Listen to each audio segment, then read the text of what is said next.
Welcome to Sales TV, where we tackle the reality that there's no easy button in sales. If you're a sales representative or account executive looking to navigate the complexities of modern sales and grow meaningful conversations, you're in the right place. In every episode, we explore one thing that can help you elevate your performance and achieve success without shortcuts. And without further ado, welcome, Mr. Gray. It's lovely to be together with you on Sales TV again. Yeah, absolutely. And a happy new year to you and to everybody watching. Happy New Year indeed. Indeed. So are you a resolution man or not? No, I mean, if something needs to be done, I try to just do it when it needs doing rather than wait till the new year. Yeah. But I do think that the concept of making a resolution is a really good one. Yeah. I think that the challenge, and obviously this is a show about sales. The challenge is that there are difficult things that need to be done in sales, aren't there? And it's very easy to make a resolution and very difficult to keep it. Yeah. I've stopped using the word resolution and sticking to the word plan. I guess that's the word that would resonate with many salespeople. Anyway, enough about New Year's planning and resolutions. We are thrilled to host Jordan Abbott, known as the sales poet, a true master in the world of networking and social selling. Jordan has spent the last 2 years growing his professional network by over 9,000 relevant contacts, transforming his sales outcomes and redefining what it means to connect in the digital era. As a registered Fair Ethics in Sales practitioner and ambassador of the Institute of Sales Professionals Emerging Professionals Network, Jordan embodies the principles that authenticity and hard work are the cornerstones of success. Jordan's focus on personal brand building and AI-driven strategies has made him a thought leader in the field. Please join me in welcoming an inspiring and strategic mind, Jordan Abbott. Good morning. What an intro. How'd you like that? Yeah, can you follow me everywhere I go? Yeah, why not? Welcome. So how have you been? Yeah, very well. Very well. As you said, I think, resolutions have a place to an extent, but really you shouldn't wait until the turn of the year to get stuff done. Yeah, good point. Really good point. So let's dive straight in, Jordan. Indeed. What sparked your journey toward growing such a substantial network? Because I know we spoke about this before the show. 9,000 contacts in 2 years. What is it? 5,000 in the last 12 months? Did I get that right? Yeah, just over 5,000. I think it's 5,160 odd. So before we get to that, what was your motivation and how did you get started with this? So I think, in all honesty, I was getting sick of throwing spaghetti at a wall. Following old approaches and hoping for the best. I started out in telesales, so calling numbers off a sheet, then moved into sort of tech sales, SaaS sales, and it was phoning, emailing, all things that really leave their outreach where the buyer doesn't see us, the person on the receiving end doesn't see us. It's all very it feels a bit like a monologue, right? Yeah. Very one-sided. There's no real conversation. And then off the back of the changes that we were seeing in buyer behaviors, we knew that things just weren't working the way that they used to. I realized I wasn't going to achieve the results that I desired by continuing down that road. And that's when our paths crossed with Adam and Tim. And that was what sparked the change or added fuel to that fire, I guess. When you say change, though, just for our audience's benefit, for those that perhaps don't know us, you're talking about the traditional approach, using the phone, using email in a salesy way. And it What's was social, right?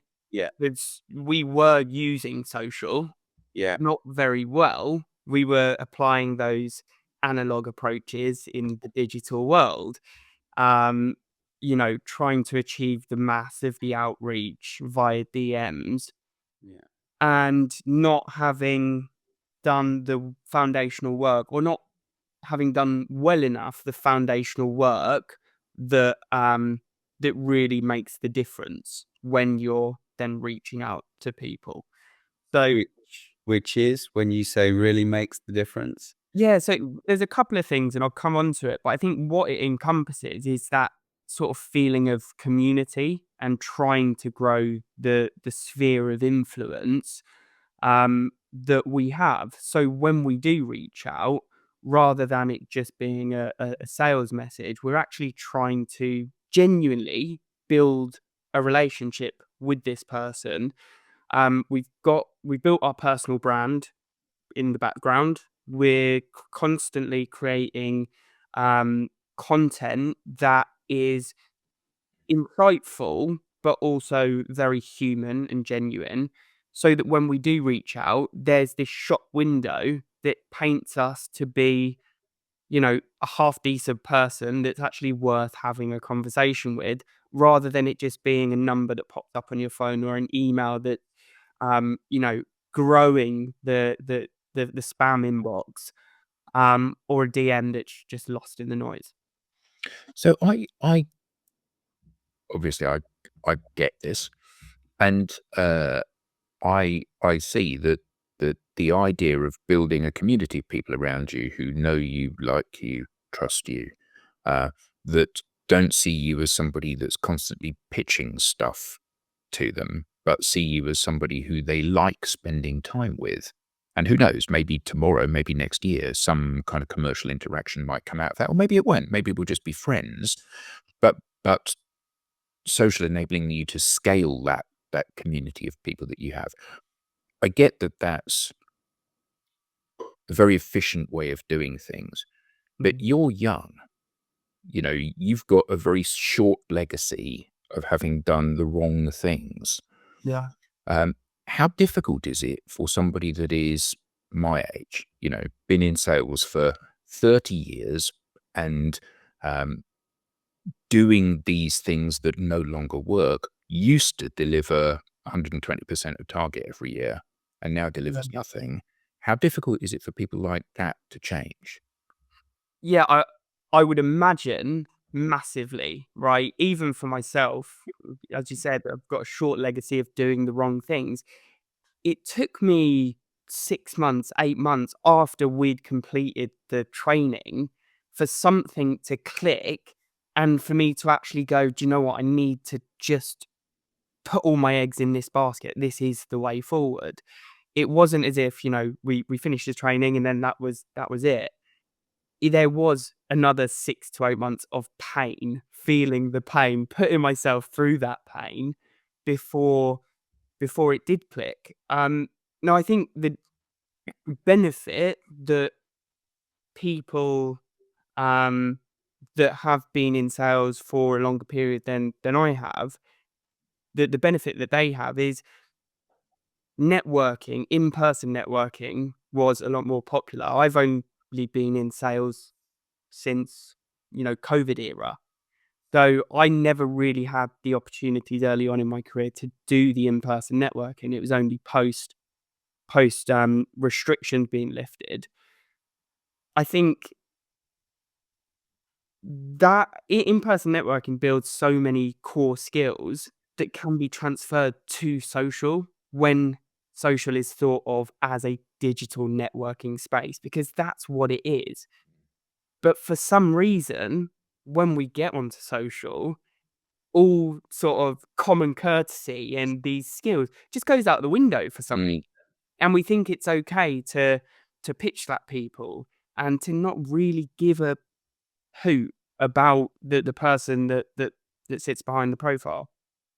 Mm. Mm. Let's just come back to that pain of 6 to 8 months, because I think it's worth just digging in a little bit there, because it's more about the pain you went through making the transformation. Is that what you're talking about, as opposed to the pain of not feeling this the success, quote unquote? Um, no, so the transformation wasn't easy necessarily, but I think it was still the pain because I was doing it for the sake of doing it, if you know what I mean, rather than fully believing it and being bought in. So I was still doing the other things, the emails, the calls, because that's what I thought worked. Mm. And there was a point where I don't know what happened. I don't know what clicked in my brain, but I just sort of decided to fully throw myself into things. Um, and yeah, and then that sort of triggered the transformation really. And once that thing had clicked, the transformation wasn't too difficult, and it's still sort of ongoing. So it's never complete, I guess. Um, Yeah. but yeah, So 9,000 relevant contacts, that's some growth rate. This is LinkedIn that we're talking about. So you've managed to successfully grow your network by an additional 9,000 contacts in 24 months. That sounds almost impossible to me, knowing some of the limitations that LinkedIn apply.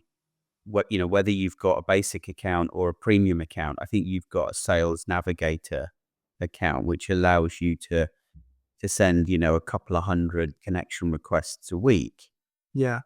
But that's something like what, a 50% connection acceptance rate on average for 2 years?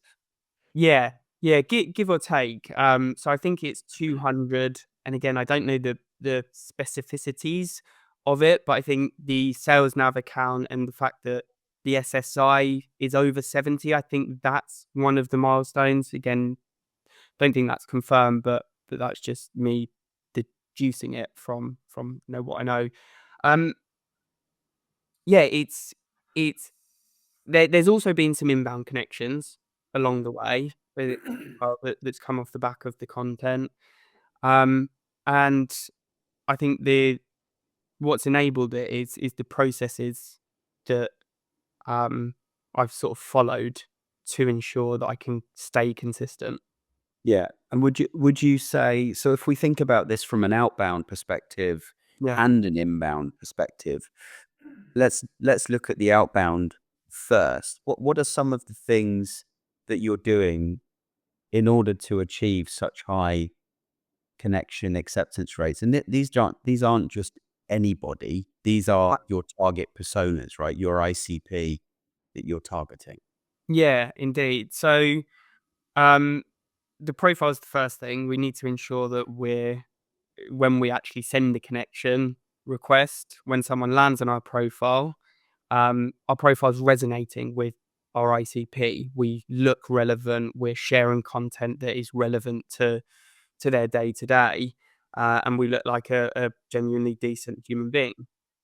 Then, in terms of the actual connections, so before I get there, there's the content piece. Again, the content is sort of not fluffing up our profile, but it's adding more value, it's adding more insight as to who we are to our profile. And there's a couple of tricks that we can implement, leveraging our featured section. So the reason I bring that up is when I do send connections, I try and put the activities into buckets. So, this week I might be targeting HR leaders from tech companies.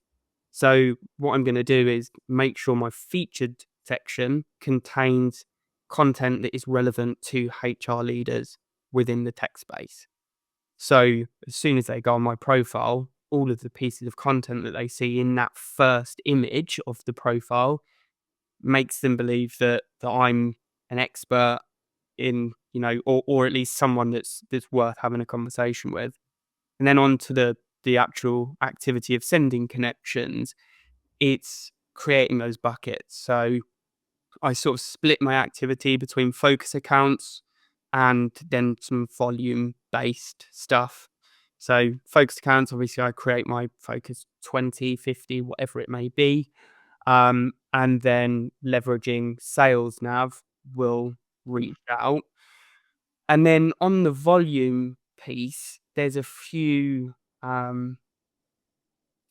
types of activity or a few reasons for reaching out. So if someone's engaged on some of my content, they'll always receive a connection request.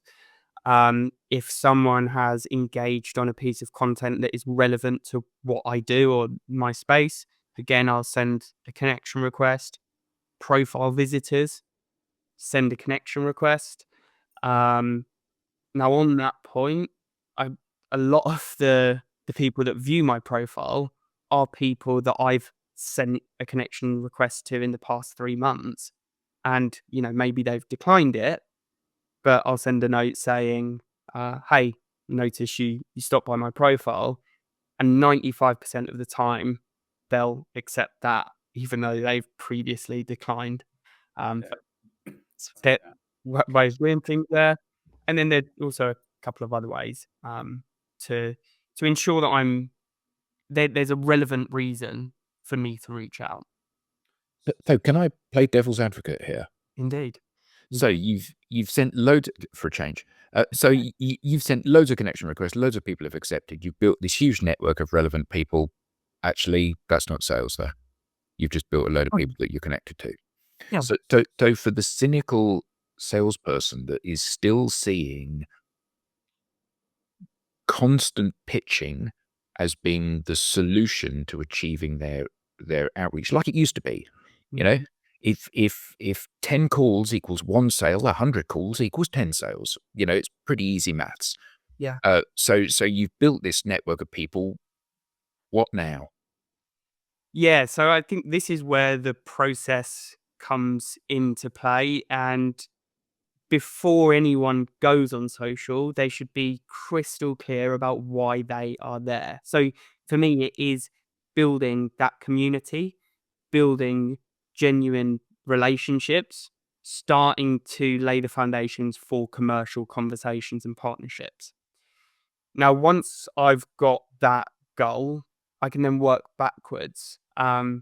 As you said, Adam, previously it was, if I make this many dials, this many people will pick up. If this many people pick up, then I can have this many meaningful conversations. If I have this many meaningful conversations, I can book this many meetings, and then, you're in the funnel. Yeah. What I'm doing here is the connection request is that first step, because it's pulling people into the sphere of influence, that idea of, once they're there, they're going to see more of my content. I'm going to see more of the content that they share, that they engage with. So these are all opportunities for me to start building a relationship, having a conversation with those people. Again, it's important to be really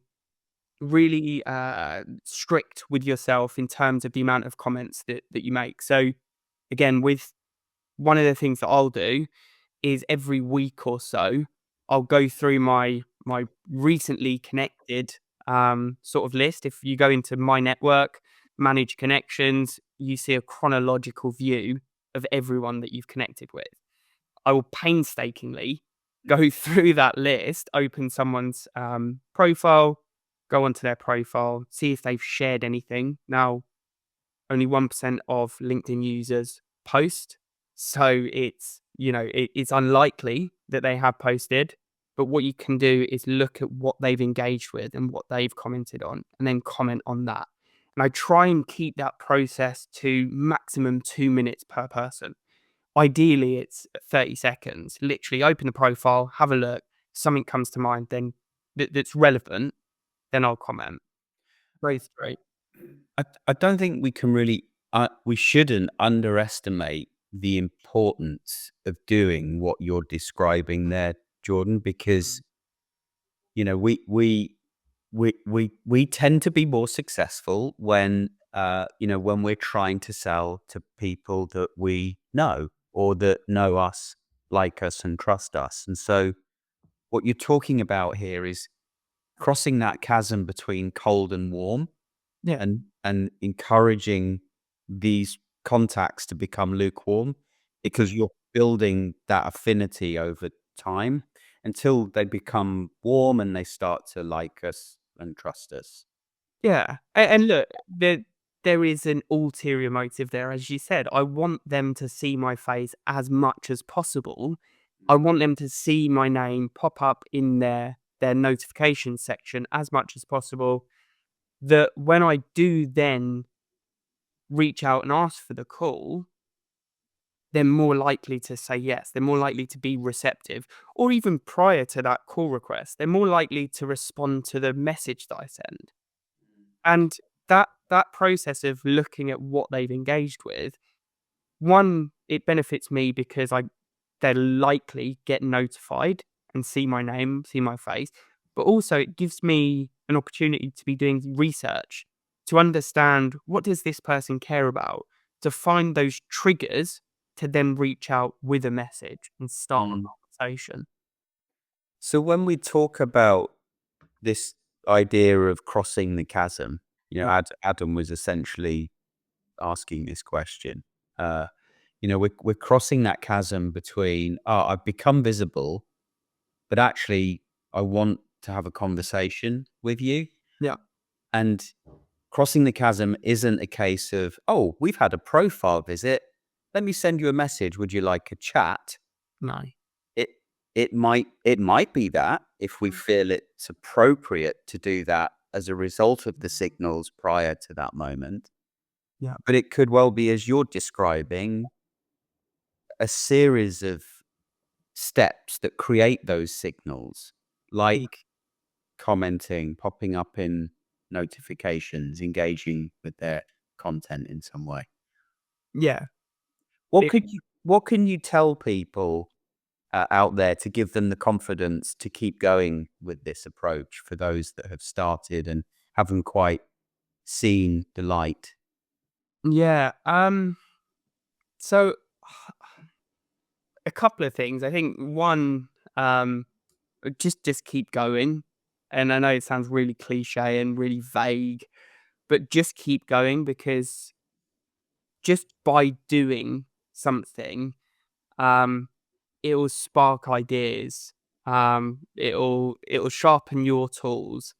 There's that saying, action comes before inspiration, right? So just by doing the process of doing the activity will spark ideas, will um, help you to realize another prospect that you hadn't previously considered that's actually engaging with a load of this content. It just yeah, it really helps. And then the second piece is really measuring what matters, Yeah. because by having that view, you it enables you to test and optimize in specific areas. What's going to move the needle most? Where are things dropping off? Where do I need to focus on moving forward? What's actually going well? Yeah. So in summary, if you don't mind, I'm gonna massively simplify everything that you've just said, because it's no fluke getting to 9,000 new relevant connections in 24 months. What you're saying is it's important to, number one, develop your personal brand, Yeah. understand what you really want to be known for so that your audience can see you for the right reasons. Number two, it's about content creation and creating content that aligns to your personal brand so that your audience can actively see who you are, what you do, and what you're known for. Ideally aligned to the outcomes that you deliver to your audience. Yeah. And number three, engagement. And so, yeah, sending those network connection requests, but also taking the time to engage with them, with their content, with content that's relevant to them, so that your audience constantly sees you popping up in their timeline. Yeah. Um, and and then, coming to what you just said at the end there, which I think is critical, is the measurement. So So give the audience a little bit of an idea of how your performance changed from what you were doing before to then doing this new approach. But then perhaps could you touch on some of the things that are critical to measure on a weekly basis to ensure that you're doing the right things, you're consistently doing the right things? Yeah, indeed. So from the point of pain, prior to doing the training during that 6 month to, the following 12 months after making the change, my meeting booking rate increased by 6.7x. So it went up to 9%, I think it was, from 1.3 or something. The amount of people that accepted and showed up for a call when I requested one. So that's how many first meetings was I booking. Then Hold on a sec. Let's just think about that from anybody out there that's struggling with generating pipeline. You make 10 calls, nobody talks to you. You make 10 outreaches and one person talks to you. yeah, well, more than one talked to me, one acceptable and Has a proper meeting. Yeah, I mean that's a staggering output, really, isn't it?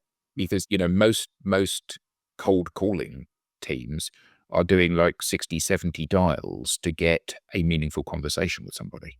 no, More than that, I would say. But they make yeah.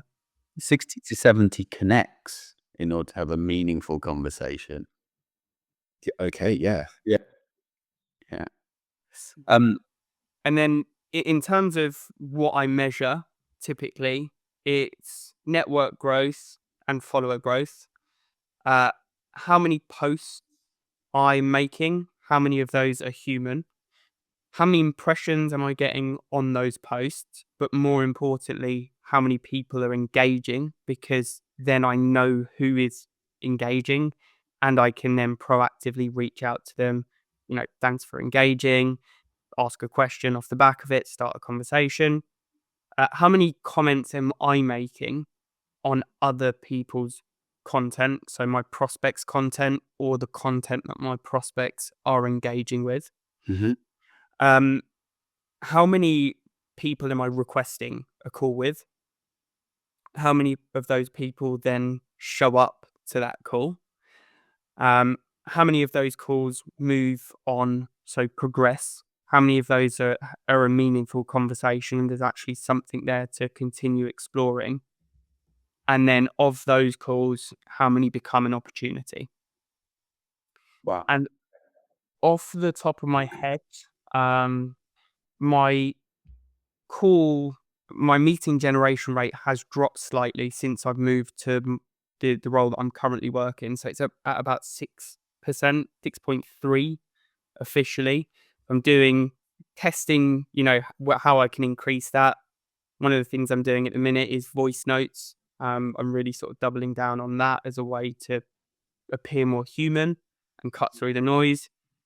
But what I am finding is, of those calls that I'm having a lot more meaningful conversations. So at the moment, around 28% of those conversations become a meaningful conversation. And then 58% of those meaningful conversations become an opportunity at the moment. And again, I think it's, one, I'm having a lot more calls than I did have. So I'm getting better at managing those calls. But I think a lot of the time, the work that I'm doing on social lays the foundation for a good call, because people join the call and they feel like they already sort of know me. I'll join a call and we'll start talking about a piece of content that I shared, a tagline or something that I've been doing, and it just helps to lay the foundation for a productive call, whether that progresses or whether it doesn't, because timing's not right or whatever it may be. Yeah.